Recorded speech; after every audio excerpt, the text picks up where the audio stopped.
ನಾನು ನಾಗರಾಜ್ ಶೆಟ್ ಅಂತ ಈಗಾಗಲೇ ಉತ್ತರ ಕನ್ನಡ ಜಿಲ್ಲೆ ಕುಮಟಾ ತಾಲೂಕಿನಿಂದ ಮಾತಾಡ್ತಿರೋದು. ವಿಷಯ ಏನಂದರೆ, ಈಗಾಗಲೇ ನಾವು ನಾರ್ತ್ ಕೊರಿಯಾ ಏನು ಉತ್ತರ ಕೊರಿಯಾ ಏನಂತೀವಲ್ವ, ಆ ದೇಶದ ಬಗ್ಗೆ ನಾವು ಸಂಕ್ಷಿಪ್ತವಾದ ವಿವರಣೆಯನ್ನು ಕೊಡೋಕ್ಕೆ ಇಷ್ಟಪಡ್ತೀನಿ. ಈಗಾಗಲೇ ಅದು ಭಾಳ ಚಿಕ್ಕ ದೇಶ ಆಗಿದ್ರು ಕೂಡ ಅದು ಭಾಳ ಒಂದು ಅಭಿವೃದ್ಧಿಯನ್ನು ಹೊಂದಿರುವಂಥ ದೇಶವಾಗಿದೆ. ಮತ್ತೇನಂತ ಕೇಳಿದ್ರೆ, ಅಲ್ಲಿ 90 ಲಕ್ಷ ಜನಸಂಖ್ಯೆ ವಾಸ ಮಾಡ್ತಿದ್ರು ಕೂಡ ಅದು ವಿಶ್ವದ ದೊಡ್ಡಣ್ಣ ಅನ್ನುವ ಅಮೇರಿಕ ಹಾಗೂ ಚೀನಾವನ್ನು ಕೂಡ ಎದುರಿಸುವಲ್ಲಿ ನಿಟ್ಟಿನಲ್ಲಿ ಬೆಳೆದು ನಿಂತಿದೆ.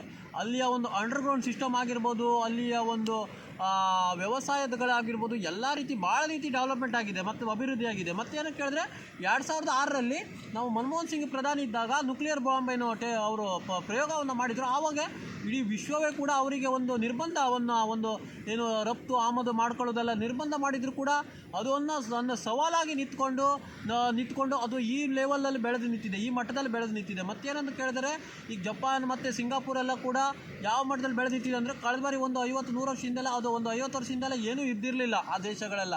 ಈಗ ಯಾವ ಮಟ್ಟಕ್ಕೆ ಬೆಳೆದು ನಿಂತಿದೆ ಅಂದರೆ, ಆ ಮಾದರಿಯಲ್ಲಿ ನಮ್ಮ ದೇಶ ಯಾಕೆ ಬೆಳೀತಾ ಇಲ್ಲ ಅನ್ನೋದೊಂದೇ ಯಕ್ಷ ಪ್ರಶ್ನೆ. ಮತ್ತೇನಂದರೆ, ನಮ್ಮ ದೇಶ 2006ರಲ್ಲಿ ನಮ್ಮದು ನಾರ್ತ್ ಕೊರಿಯಾಗೆ ಏನಿತ್ತು ಅದಕ್ಕೂ ನಮ್ಮ ಬೆಂಬಲವನ್ನು ಸೂಚಿಸಿತ್ತು. ಯಾಕಂದರೆ ಈಗ ಬಿಸ್ನೆಸ್ ಇದರಲ್ಲಿ ನಾವು 3ನೇ ರ್ಯಾಂಕ್ನಲ್ಲಿ, ಅವ್ರು ಯಾವಾರು ಇದರಲ್ಲಿ 3ನೇ ರ್ಯಾಂಕ್ನಲ್ಲಿ ಇದ್ದೀವಿ ನಮ್ಮ ದೇಶ.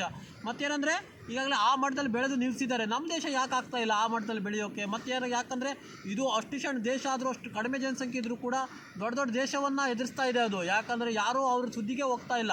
ಯಾಕಂದರೆ ಈ ನಮ್ಮ ಭಾರತ ಇಷ್ಟೊಂದು ಜನಸಂಖ್ಯೆ ಇದ್ದರೂ ಕೂಡ ನಮ್ಗೆ ಆಗಿದ್ದು ಒಂದು ಲಾಟ್ಪುಟ್ ಪಾಕಿಸ್ತಾನ ಎದುರಿಸೋಕೆ ಆಗ್ತಾ ಇಲ್ಲ ನಮ್ಮ ಹತ್ರ. ಯಾಕೆ ಅಂತ ನಮಗೆ ಯಕ್ಷ ಪ್ರಶ್ನೆ ಕಾಡ್ತಾ ಇದೆ.